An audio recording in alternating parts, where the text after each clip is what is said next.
A gente está em função, né, vir beber das águas de Oxum, de Iemanjá, é uma honra realmente, né?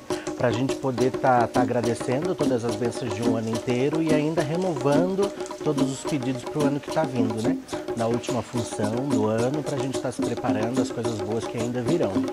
A familiaridade, né? A unicidade de toda uma fé, de toda uma crença, para a gente tá mostrando, né? E fomentando toda essa coisa de amor e emoção que a gente tem ao vir para o Ileolá, para a gente poder tá vivenciando, é só vivenciando isso mesmo para reconhecer e sentir essa emoção. Olá, convido a todos para a Festa das Iabás, no Ileolá Umiaxel Poracá, dia 19 de novembro, do Babaibé Cláudio de Oxum. Estão todos convidados, sejam muito bem-vindos.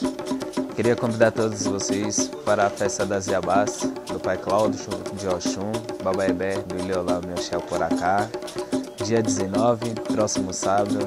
Espero a presença de todos aqui. No sábado, dia 19, agora de novembro, a gente convida todo mundo, né, os simpatizantes, os fiéis de religiões de matriz africana, para estar vindo, né, receber e beber dessa água também.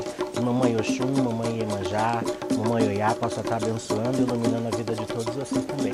Venham para o Ileolá, dia 19 de novembro.